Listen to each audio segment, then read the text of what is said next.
Servus, Glück auf und herzlich willkommen zu einer weiteren FC Bayern Spielanalyse. Leute, diesmal zum Bundesligaspiel. Das letzte Spiel vor der Winterpause. Hinrunde kann man ja schlecht sagen irgendwie. Gegen den VfL Wolfsburg. In Wolfsburg 2:1 gewonnen. Ein bisschen glücklich gewonnen.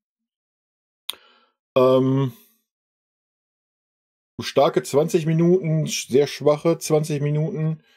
Den Rest auf jeden Fall Wille gezeigt, dagegen gehalten und ich habe schon vor dem Spiel gesagt, am Ende des Tages war es wichtig, dass wir das Ding gewinnen. Ja, wir haben gesehen, Leverkusen, Stuttgart wieder souverän durchgeprügelt. Man hat gesehen, dass bei uns schon zwischenzeitlich auf jeden Fall die Luft raus war. Ja, dass da echt auf den letzten Zahn gelaufen wurde. Man hat sich dann nochmal reingebissen. Anfangsphase war ein bisschen verhalten, denke ich. Dann haben wir gute 20 Minuten gehabt. Dann haben wir nach dem 2:0 das Fußballspielen eingestellt. Sind direkt in den Verwaltungsmodus gewechselt, haben gedacht, wir schaukeln das jetzt irgendwie so mit Ballbesitz wie gegen Köln und so eine Scheiße nach Hause. Das ging dann schief mit dem 2:1 und das war klar, dass Wolfsburg dann so aus der Pause kommt, wie aus der Pause gekommen sind. Nämlich feuerfrei. Ja. Wenn du 2:1 hinten liegst, spielst zu Hause, letztes Spiel, willst du dem Publikum noch was bieten und gibst Vollgas. Haben wir Riesenprobleme gehabt. Wir haben die ersten 5 Minuten ging es eigentlich noch, zweite Halbzeit. Danach haben wir, keine Ahnung, lass es 10, 15 Sekunden gewesen sein, wo wir den Ball hatten. Also Fonsi hatte jeden Ball verloren, war sowieso Katastrophe heute wieder. Ganz schwach, völlig überfordert mit dem Pressen von Wolfsburg, den hohen Anlaufen. Keiner, der da irgendwie das Zepter in die Hand genommen hat. Keiner, der da die Verantwortung genommen hat.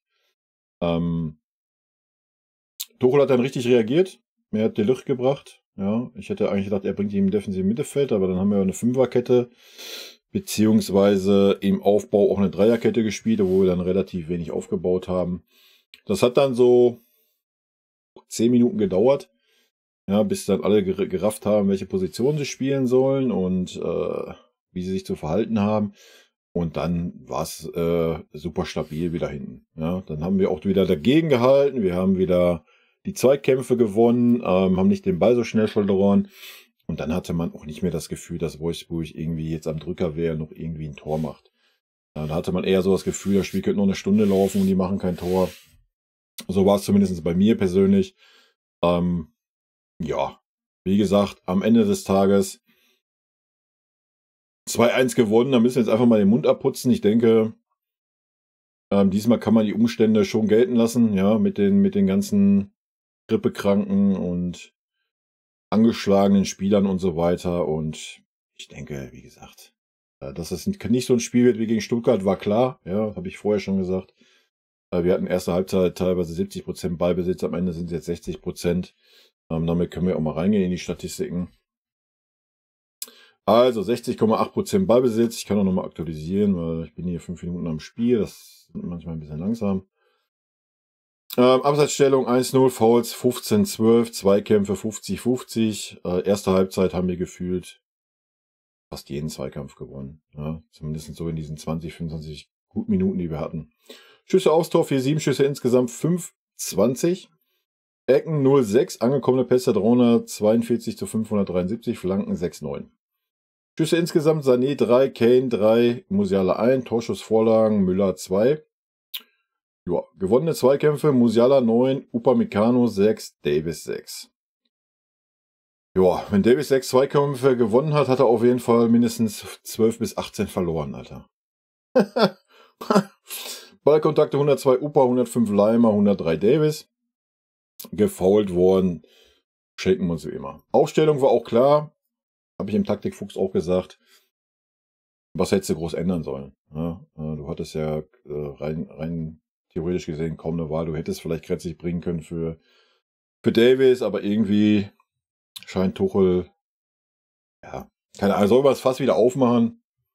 Ich meine, der Dietmann hat es auch bei Sky gesagt, so ja, anscheinend hat Tuchel ja noch weniger Vertrauen in Kretzig als so einen unsicheren Davis. Ja.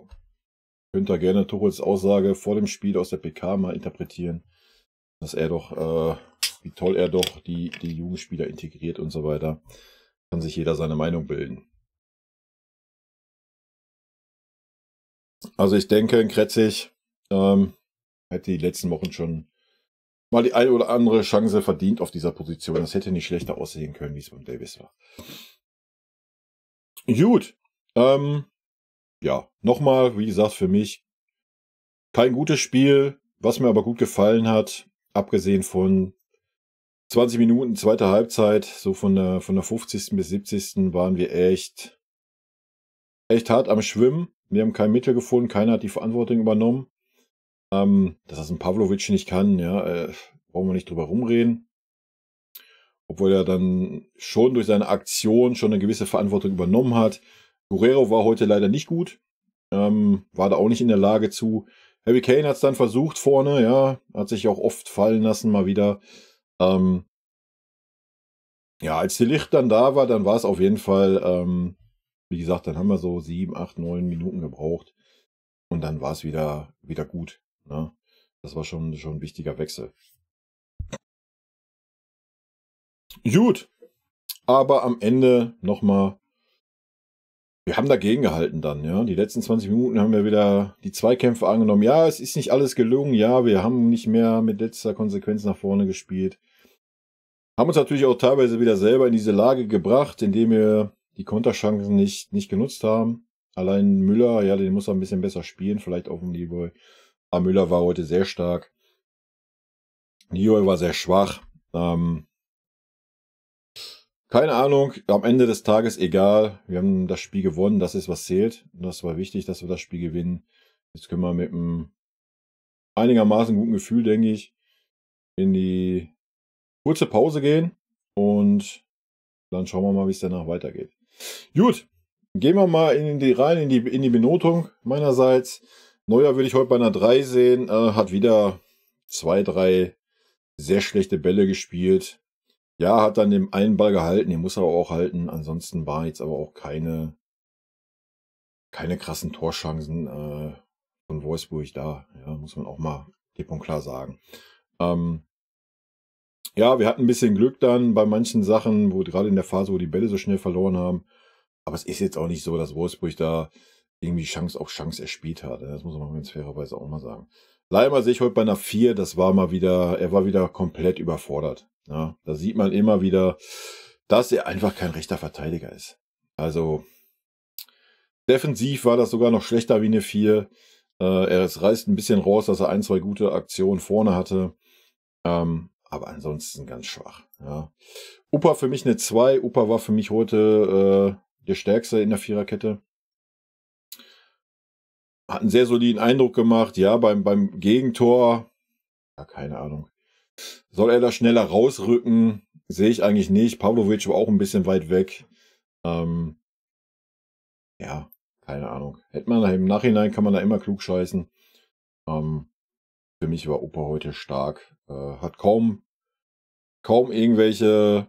Ich erinnere mich eigentlich gar nicht an irgendeinen Fehlpass, auch wenn er immer wieder versucht hat, mit nach vorne zu gehen, hat sich auch vorne eingeschaltet, auch erste Halbzeit schon.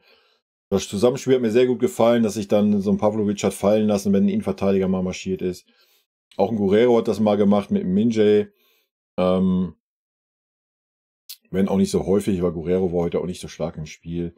Also Upa eine 2, Davis für mich auch nur eine 4. Damit ist er eigentlich noch gut bedient. Ja, ja, unsere Außenverteidiger waren leider beide wieder grottig heute. Eigentlich müsste es geben Davis eine 5, Alter. Wenn Leimer eine 4 hat, also so viel Ballverluste wie der Davis hatte, hat der Leimer auf jeden Fall nicht gehabt, ja. Und das war grausam zu sehen. Ich weiß nicht, warum man da nicht den Kretzig reingebracht hat. Also, keine Ahnung. War wild. War maßlos überfordert, der von sie leider. Ja, in unseren guten 20 Minuten hat das Zusammenspiel mit Musiala mal 1, 2 Mal ein bisschen geklappt, nach vorne hin. Aber ansonsten katastrophal. Minje sehe ich bei einer 3. Ja, hat 1, 2 gute Kopfbälle hinten raus gehabt. War aber heute auch nicht so in Szene gesetzt. Defensiv. Ja, das meiste hat der Upa weggearbeitet in meinen Augen. Hat aber auch nicht irgendwie irgendwelche großen Fehler drin gehabt oder sowas. War okay, die Leistung. Guerrero sehe ich bei einer 4. War heute nicht gut im Spiel. Ja. Gerade defensiv erste Halbzeit, wir erinnern uns an den Ballverlust, der darf natürlich niemals passieren, wenn du auf dieser Position spielst. Aber auch sonst defensiv heute nicht so engagiert, nicht so stark. Zumindest so, also 40% vom Spiel. Hat sich dann irgendwann auch ein bisschen gefangen. Hat sich dann wieder ein bisschen mehr auf die Defensive konzentriert.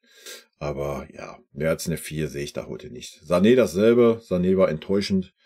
Auch da hätte man gerne mal zur 60. Minute ein Tell einfach reinwerfen können. Ja, es hätte nicht schlechter werden können. Es wäre vielleicht ein bisschen Unbekümmertheit reingekommen. Speed hat er genauso, der Tell. Und gerade wir hatten dann auch diese, wenn wir mal eine Chance hatten, was eine Kontersituation. Und da wäre der Tell vielleicht einfach auch der sichere wieder gewesen. Musiala hat mir gut gefallen. Sehe ich bei einer guten 3. Ja, wenn du die Defensivleistung mit reinnimmst, muss ich ihm eigentlich sogar eine 2 geben. Hat sich dann fürs Team geopfert eigentlich. Ja. Vorne in unserer guten Phase, ja, war er 1-2 Mal zu verspielt. Da muss er einfach eher spielen, muss den Mitspieler eher mitnehmen. Ja, da wollte er wieder zu viel mit seinen Dribblings. Auch wenn die Dribblings heute sehr erfolgreich waren, muss man fairerweise auch sagen. Das Tor natürlich super gemacht. Also, ja, wir geben ihm eine 2. Wie gesagt, dann gerade, wo die Licht reinkam, dann hat Musiala auch nochmal ein paar Anweisungen gekriegt. Musiala war dann auf jeden Fall nochmal viel, viel defensiver, ja. Hat sich da echt aufgearbeitet. Auch vorher schon hat er immer stark mit nach hinten gearbeitet. Ja, Hut ab dafür. Pavlovic sehe ich bei einer 3. War eine souveräne Leistung, würde ich sagen. Habe jetzt nicht den großen Wackler gesehen. Wie gesagt, beim Gegentor war er auch einen Tacken zu spät dran. Ne? Ja, das kann man kritisieren. Ja, logisch. Da waren aber auch 4 Mann zu spät dran, ne? die um Arnold rumstanden. Ja.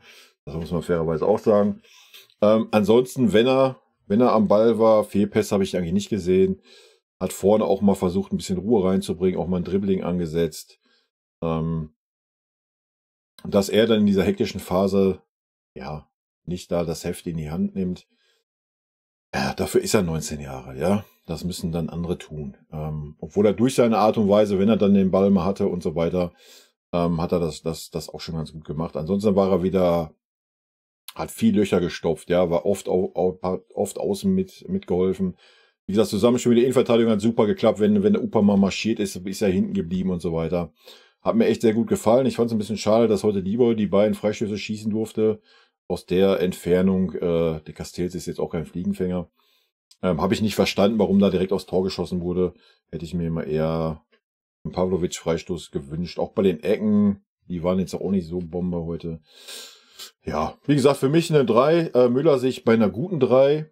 Ja, beide Tore vorbereitet. Ja, Müller hat heute gezeigt, wie wichtig er einfach ist. Und wie gut er einfach ist, wenn er denn dann auch mal die Spiele bekommt. Ja. Und ich habe schon mal gesagt, Müller mit Musiala auf dem Platz, das pusht die beiden immer irgendwie, ja. Musiala hat es ja auch irgendwann mal gesagt, so wenn Müller auf dem Platz ist, hat er ein bisschen mehr Sicherheit und so weiter.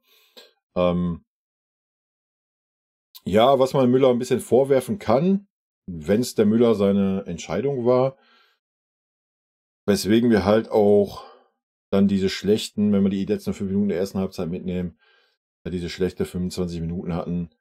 Wir sind halt teilweise dann wieder viel zu früh draufgerannt. Ja. Müller hat alle mitgezogen, alle mitgepusht. Und das hat uns extrem Kraft gekostet. Ja, das hat man gesehen. Und das war völlig unnötig. Ja, das war wirklich völlig unnötig. Und deswegen hat man dann wahrscheinlich beim 2-0 so den Schalter umgelegt und hat sich gedacht, Alter, jetzt müssen wir mal Luft holen. Ich denke schon, dass das ein bisschen mit reingespielt hat. Ja, kann man jetzt schlecht beurteilen, ob das Müller seine Entscheidung war oder Tuchel seine Entscheidung, ich weiß es nicht. Vielleicht sagt Tuchel dazu was in der Pressekonferenz. Aber ansonsten, ja, Müller war stark. Ob man jetzt den Müller hätte auswechseln müssen, weiß ich nicht. Aber wahrscheinlich hat er sich gedacht, Leroy hat mehr Speed so im Konter. Ansonsten, so von der Leistung her, hättest du eigentlich einen Sané auswechseln müssen. Von den Offensiven da vorne. Harry Kane hat sein Tor gemacht. Und was für ein Tor? Hat sonst wieder ein, zweimal sehr, sehr stark die Mitspieler in Szene gesetzt. Auch Müller einmal, der leider nichts dann auf die Kette gekriegt hat. Auch er hat wieder richtig für die Mannschaft geackert, ja. Dann gerade auch zum Schluss, so die letzten 10 Minuten, hat sich in allen reingeworfen, auch ganz schlau dann noch eine Ecke rausgeholt beim Einwurf, schön verzögert und so weiter. Also Harry Kane sehe ich heute bei einer 2. Nochmal, ich habe selten so einen Stürmer gesehen, der dann so auch sieht, alles klar, es geht nichts mehr nach vorne. Ja, wir kriegen gerade nichts auf der Kette, wir haben nur Ballverluste und so weiter. Und sich dann komplett in den Dienst der Mannschaft stellt, sich super weit zurückzieht, dann versucht den Ball zu halten, auch mal ein bisschen auf den Ball zu treten, mal ein bisschen Zeitspiel zu machen und so weiter. Das war schon sehr beeindruckend. Ja, Matthias de Ligt für die halbe Stunde, die auf dem Platz war, ja, bewerten wir nicht. Hat's gut gemacht, ja. Hat auf jeden Fall die Sicherheit zurückgebracht, definitiv. Hat ein bisschen gedauert, ja, bis Minje das so gerafft hat. Minje stand dann teilweise so einen Meter neben de Ligt, hat gar nicht gerafft, dass jetzt Fünferkette, beziehungsweise im Aufbau eine Dreierkette war. Das hat ein bisschen gedauert, auch dass wir dann nochmal Musiala einen Tacken nach hinten gezogen haben und so. Das hat alles ein bisschen gedauert, bis es auf dem Feld mal ankam. Aber dann war es wieder super, super stabil und wir haben auf jeden Fall dann auch wieder die Zweikämpfe angenommen, ja, was vorher gar nicht der Fall war, weil wir sofort den Ball verloren haben, wir kamen in keine Zweikämpfe rein, wir haben keine Ruhe reingekriegt. Da muss ich mal sagen, Chapeau an Tuchel, ja. Der Wechsel hat genau das bewegt, auch wenn es ein bisschen gedauert hat, was er bewirken sollte.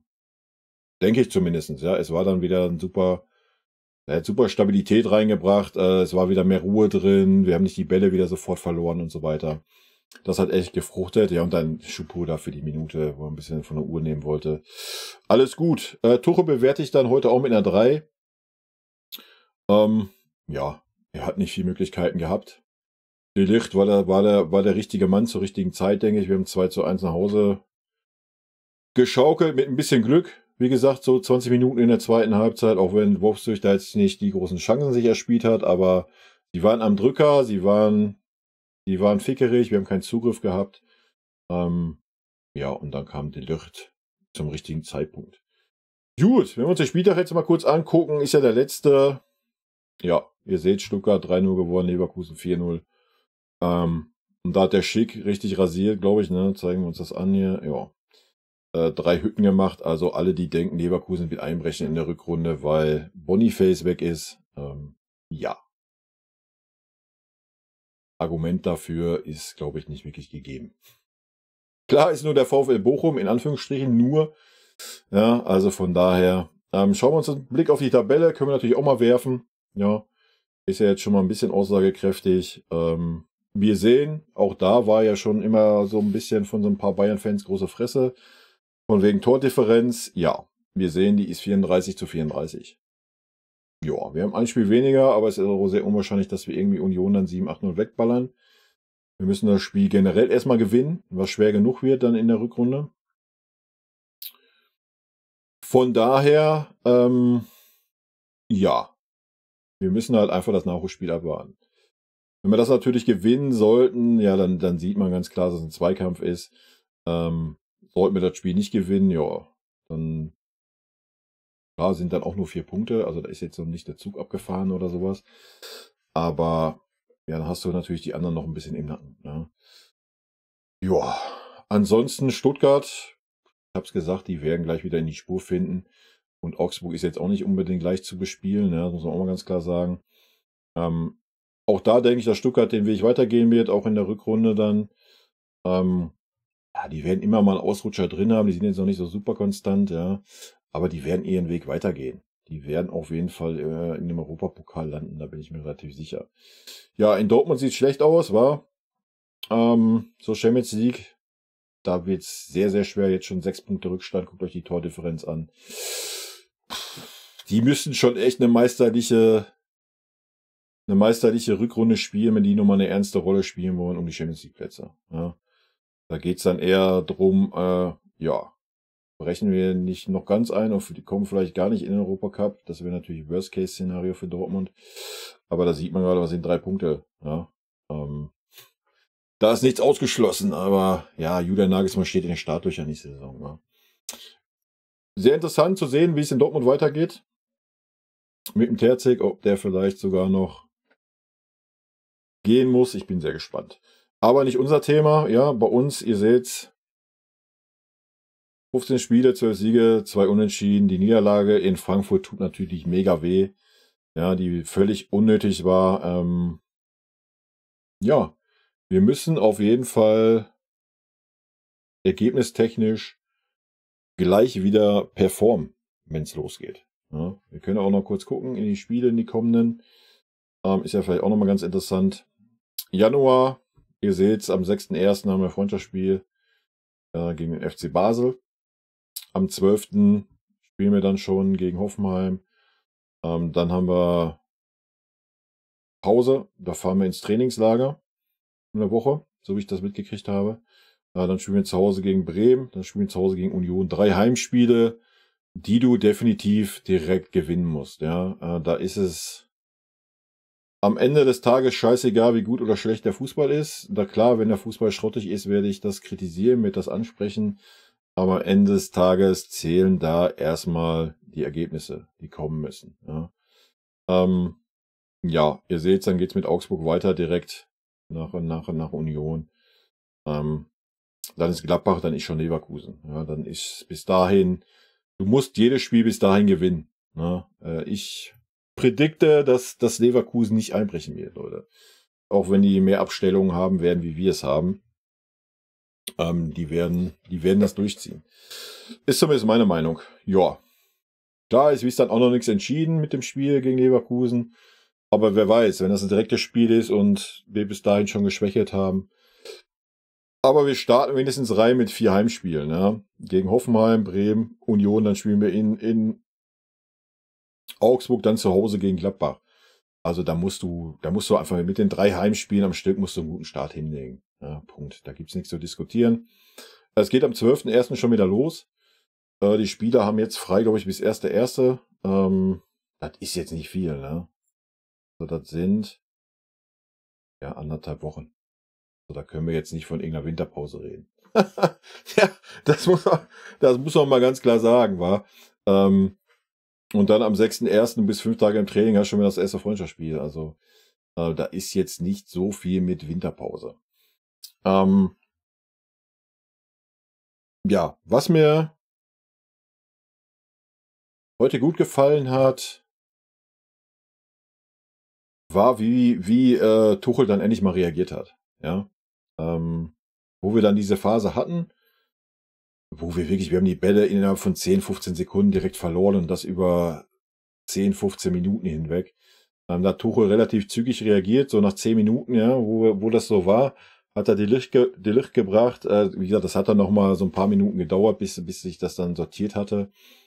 Das hat mir sehr gut gefallen und das sollte er auch endlich mal beibehalten. Sonst hat er immer oft die Scheiße einfach hingenommen und einfach laufen lassen. Natürlich auch vielleicht, weil wann hatten wir mal die Option, alle 3 Innenverteidiger aufzustellen. Das war halt auch relativ selten, muss man fairerweise sagen. Ne? Von daher, das fand ich sehr gut heute. Und nochmal, am Ende war es vielleicht ein bisschen glücklich, aber Wolfsburg war da überlegen, 20 Minuten, 25 Minuten in der zweiten Halbzeit. Hat sich aber auch jetzt da nicht irgendwie die riesengroßen Torchancen herausgespielt, muss man sagen. Und von daher, am Ende wurscht, 2-1 gewonnen, Mund abputzen, fertig. Ja, damit habe ich fertig, Leute. Ich gucke noch mal ganz kurz. Normalerweise noch was in eigener Sache. Normalerweise streame ich ja immer montags 18 Uhr Bayern Talk, wo wir so ein bisschen querbeet über den FC Bayern quatschen. Das ist natürlich diesmal der erste Weihnachtstag. Das heißt, da wird der Stream nicht stattfinden. Ich muss mal gucken, ob es vielleicht dann der Mittwoch, Donnerstag, Freitag wird. Ja, zwischen Weihnachten und Neujahr kann ich mir schon vorstellen. Wenn dem so ist und ich das weiß, werde ich es vorher ankündigen hier im Community-Tab auf YouTube und auf dem Discord. Ja, dann können wir noch mal so ein bisschen quatschen. Ich werde auf jeden Fall auch noch ein Hinrunden-Fazit ziehen. Da muss ich mal gucken, ob ich das im Stream mache oder im Video oder erst im Videoform und dann vielleicht nochmal im Stream, so im Nachgang. Könnte ich mir auch vorstellen. Ja, ansonsten kam mir auch schon die Frage auf, ja, Wird sonst irgendwas kommen in der Zeit, wo Winterpause ist? Ja, wie gesagt, wenn ich wirklich zwischen Weihnachten und Neujahr irgendwie einen Stream mache. Und wie gesagt, es kommt mein Hinrundenfazit so ein bisschen, wo ich euch ein bisschen komplett ans Ohr quatschen werde. Ja, dann ist es gerade mal eine Woche, ja, wo dann vielleicht mal nichts kommen würde, weil es geht ja dann schon direkt am 12.01. wieder los am Freitag. Ja. Also da habt ihr keine lange Pause. Das heißt, am Donnerstag geht schon los mit der PK dann vor dem Spiel. Ja, also da ist nicht irgendwie lange Pause. Ansonsten habe ich aber auch noch ein, zwei Sachen auf Lager, die ich ganz gerne machen würde. Muss ich mal gucken, ob die Zeit dafür da ist. Dann wird das in der Neujahrswoche quasi kommen. Ne? Also macht euch da keine Sorgen. Ihr werdet hier trotzdem ein bisschen Content sehen zum FC Bayern. Und in diesem Sinne, Leute, sollten wir uns nicht mehr hören vor dem Weihnachtsfest, was sehr wahrscheinlich ist, wünsche ich euch auf jeden Fall frohe Weihnachten. Sollten wir uns vor dem Jahreswechsel nicht mehr sehen, kommt natürlich super gut ins neue Jahr. Ne? Bleibt gesund, startet gesund ins neue Jahr. Aber ich denke, wir werden uns vorher noch mal sehen auf jeden Fall. Zumindest die Leute, die dann dabei sind. Ne? Rot-weiße Grüße gehen raus. In diesem Sinne, bis dann. Tschüssi.